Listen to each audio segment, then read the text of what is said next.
We are at age 43 now, and this is the year 1966, and I decided to go to Harvard.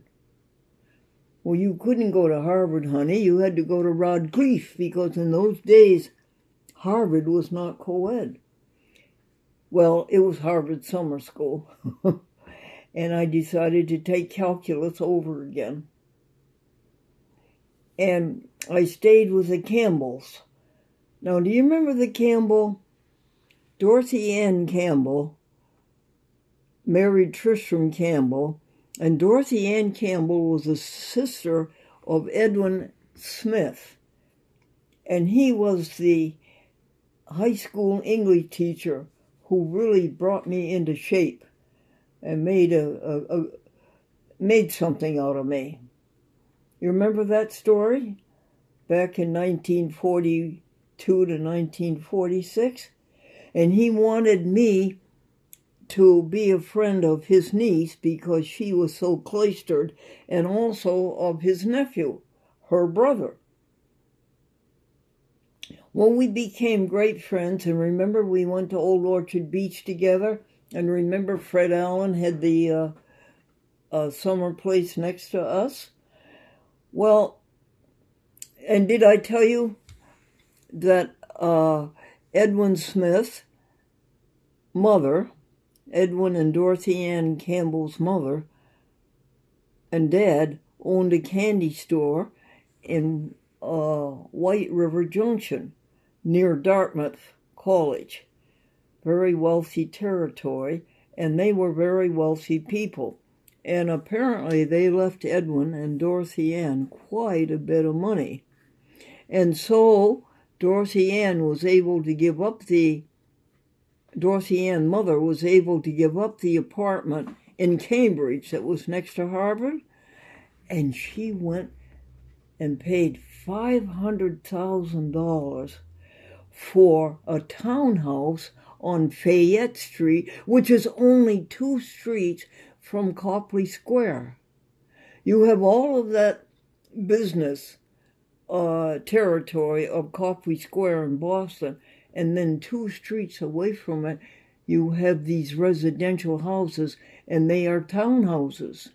And they have a very interesting story. They are 4 stories high. Their kitchen is in the basement with the dining room. The living room is the entire first floor. And then on the top floor is the bedroom and a little tiny bedroom. And on the 4th floor, the attic is another bedroom. And they were so kind. They were always kind to me. And they let me stay on the top floor bedroom. And I could look out over the Boston area from way up on high. And it was from there in 1969. Do you remember the big event of 1969? Who walked on the moon? And I lay there in my little bed with the Boston skyline coming through my window, and I heard one step, and one major step for mankind. They walked on the moon that year. So what did you get? What kind of a mark did you get in calculus? I got a B, because the instructor really didn't care whether I got a B or an A or anything. He was more interested in graduate study and Harvard kind of study, you know. And I was writing that book, Physics and Love, where I said all of the equations of physics would apply to the love. And I thought love was an electromagnetic wave, and I went through all that. But I made a vow that I would go back to television. You have to face it that I was wrong to leave television for 10 years. You remember, at age 25, the world showed me that television was my calling, and that's what the world had, an empty space and needed filled up. So I did go back to television in 71. And by that time, there was a thing called cable TV. People couldn't get good signals because of high buildings or high mountains. And so these enterprising Americans came up with cable TV, running a coaxial cable along the telephone poles of the city, and running the cable into a person's house, and running the cables from the head in, what they called the head in. And the head in was where their antenna was and where they got the signal. They got a beautiful signal, and by running it through a coaxial cable, they protected the signal and brought in beautiful pictures on people's television set. And this was cable TV. Well, also in 1971, Congress said that municipalities had a right to ask cable operators for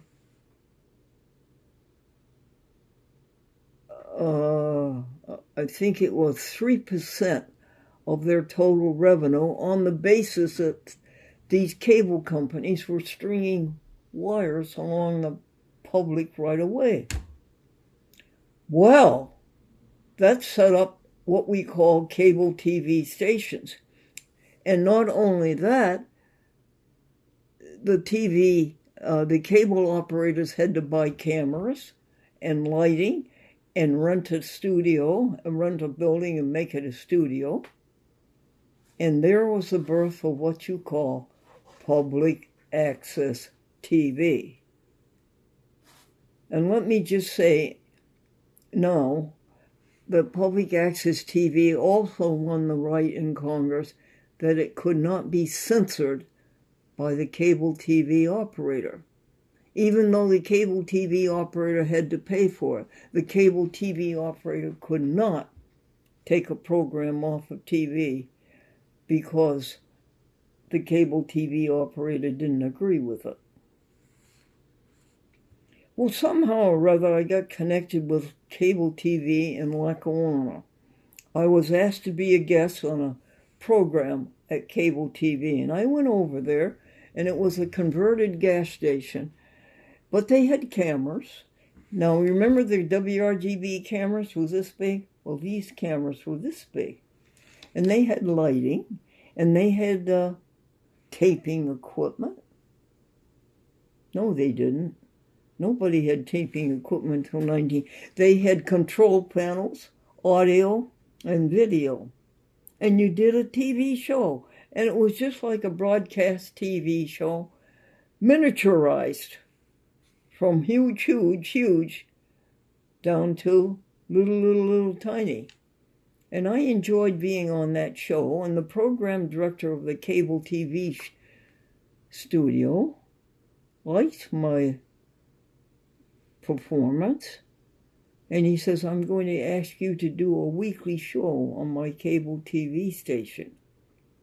That was the birth of A Chat with Glendora. That is the name that he chose for the show, A Chat with Glendora. I had been sending out my interviews with people that were full of love and cheer and goodwill and jokes. I interviewed women's clubs, and they were very funny, and you can see them in the record. I don't know whether Vicky will show you some of them or not. And I sent an audio tape of one of those interviews to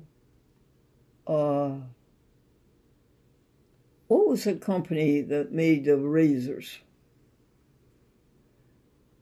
down in Boston, to ask them to sponsor it. I got a call from the United States Post Office in Buffalo, which is huge because it's a distribution center. Are you Glendora Folsom? Yes. Did you send out a package yesterday? Yes. Well, it's humming. That little audio cassette player, somehow or other, somebody hit the button to play, and it was playing. They thought it was a bomb, and they were serious.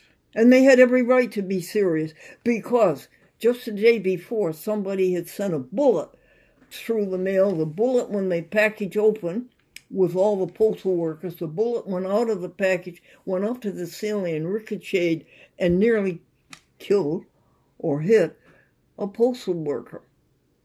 Well, you get over here just as fast as you can, and you open this package. I said, come on, Mom, we got to go to the post office. And we jumped into the 1950 Dodge, and we drove as fast. I said, Mom, you're sitting on the sponge cake. And my mother said, never mind, it'll bounce back. And we went over there and faced those angry postal inspectors. Now, they were serious. They had guns on their hips. And then I opened the package, and I showed them the audio cassette player, and they were chagrined. So that was my first TV show. I interviewed the postal inspectors, and we told about that event. Now, I didn't know there were postal inspectors, and so we informed the public of that. And then I met a man named Stephen Hewitt. Guess who he was? He was the son of Don Hewitt, the creator of 60 Minutes.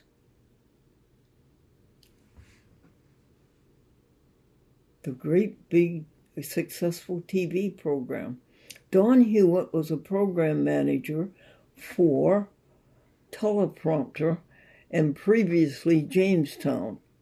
And Don Hewitt liked Glendora, and he wanted to help Glendora have a job as a program director of a cable TV show.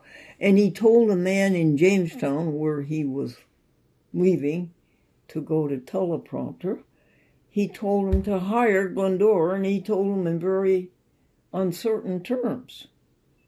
But the man defied him and hired somebody else. Well, this started Glendora thinking, back into television, not back into broadcast TV. No, but start up with cable TV. And so Glendora looked around, and she heard about Panasonic had made a portable camera this big and a portable tape recorder. Now, Glendora could go to these events and video these interviews and show them on her TV program. But then there was something else that Glendora could do. Cable TV operators were coerced to have public access TV. In other words, they had to have a studio. The public had to have access to TV. That's what Congress told them. You're an electronic soapbox. You have to have access to TV. You have to have all this equipment. You've got to have a program director. And Glendora bought this Panasonic ensemble. And then she started asking cable operators who were befuddled by this demand for public access TV, would you like to have Glendora handle your public access TV? I will be a packager. I will package it. I will come in with my own equipment. I will do all my interviewing. I will set up my interviewing. I will do all the cable casting. And I thereby became a packager. And I don't know where I might have offered this, but one place I offered it, The man says, the owner of the cable TV system says, come up here now. Guess where that was? Bangor, Maine.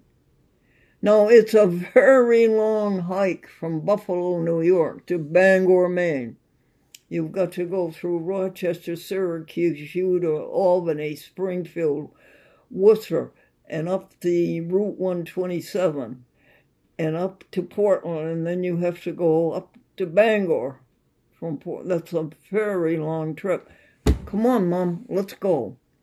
Isn't she a great mother? Wasn't she a great mother? And off we went. And remember Bangor? Glendora lived in Bangor and went as far as a freshman in high school in Bangor. Well, the owner of this cable TV system was Briggs. And Mr. Briggs and Mrs. Briggs had made their money through trucking. Mr. Briggs started out in the Depression, and he would truck anybody. He would move anybody, anything by truck. And he made a fortune. And so they had the money to enter the cable TV business, to start a cable TV operation. Well, they weren't too sure about public access, but their son, Murray, talked them into it. And they asked me to come up, and I demonstrated my equipment, my mother and I, and they watched it, and Murray wanted it. Whether it was good or bad, he wanted it. And being a spoiled son, they gave it to him, and they hired me for something like $250 a week, I think. And I was a packager. And I went out and I videotaped church services. I videotaped women's clubs. And now their head end was where they took in the signal from off the air and then funneled it through the coaxial cable to people's homes, was way up in the woods in a beautiful log cabin. Oh, this log cabin was beautiful. It was newly built. These people were in the business of building log cabins. And it was very well insulated, and it was warm, and it had good electricity. And here was the head in, and here was the thing that kept a signal, a video signal in people's homes. It had the test pattern, it had the weather, and things like that. And I invited people to come up there to be interviewed and to do programs, and we did very good programs. Now, I want to tell you, by then I knew how to be in front of the camera. I knew by then the way you should be in front of the camera. I had all the experience.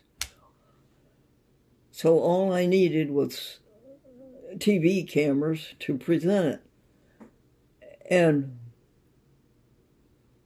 I would send out letters. Now, it was good to have all this experience and have the paycheck, and it was good to contribute to the public with your good program.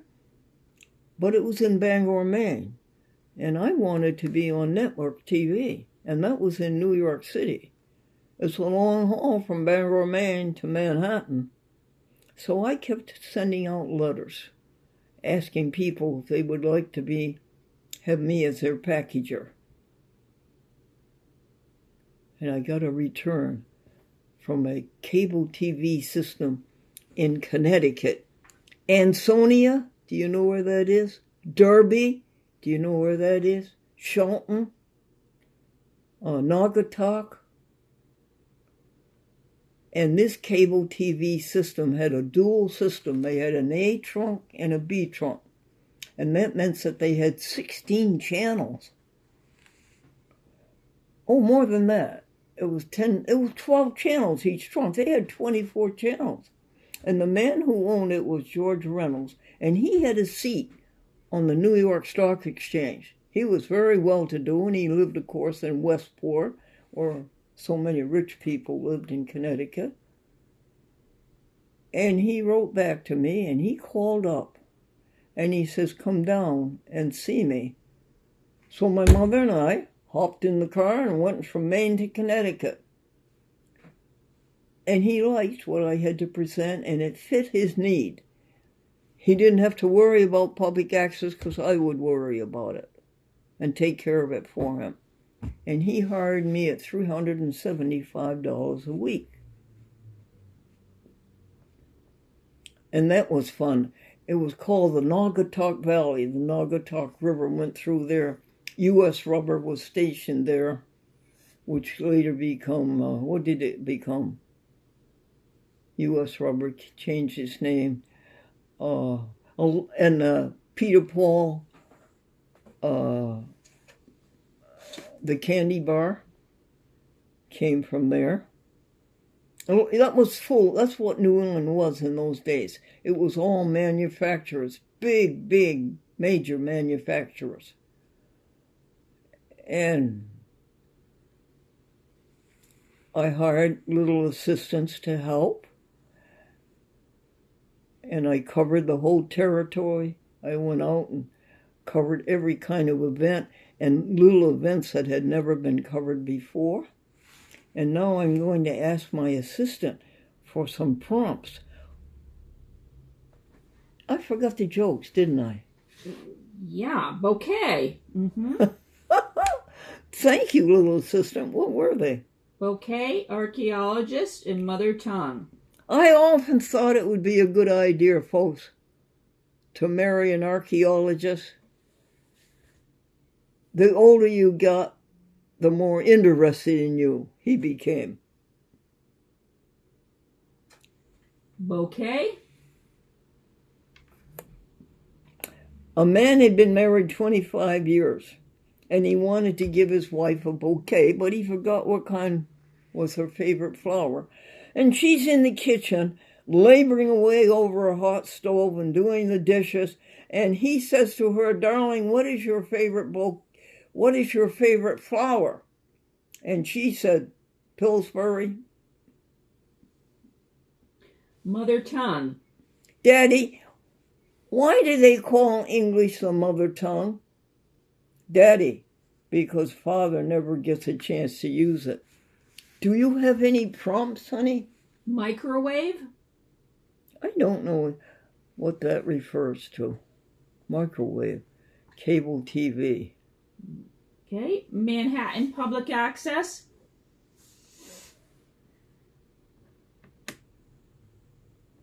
I'm getting ahead of myself there on Manhattan public access.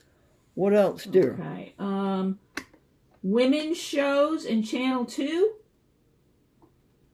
Please say that again. Women's shows? Oh, yes, I was doing women's shows. I told him about that, dear. In Channel 2? Oh, I even had the manager, the general manager of the VHS station in Buffalo, Channel 2, come to my house and do an interview of his career and what a child could do to get a good career in television. And I did it on that Panasonic equipment that I owned, that I bought. Mother's poetry? Oh, I have to tell you about my mother. She didn't go to high school, but she went to the academy in Hampden Academy. And by the way, that's where Stephen King went.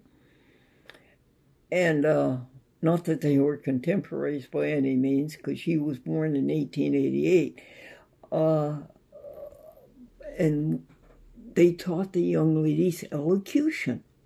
Her elocution was superb. She had superb diction, magnificent diction. And folks, she knew all these poems. And she knew them by heart, long, long, long poems.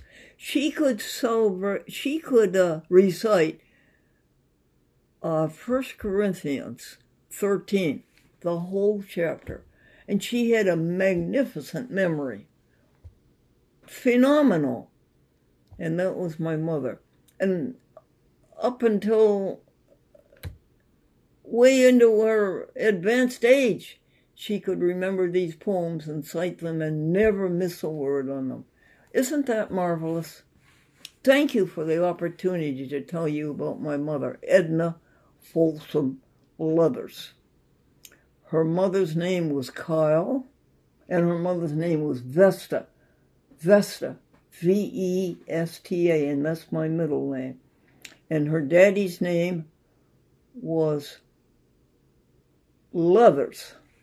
They think it was O'Leary, and that when they came over to America, the Statue of Liberty and all that, they weren't very careful about writing the people's last names, and so they changed O'Leary to Leathers. Can I have another prompt? Raccoons. What did you say, dear? Raccoons. Oh, yes, up in Maine. This, I told you,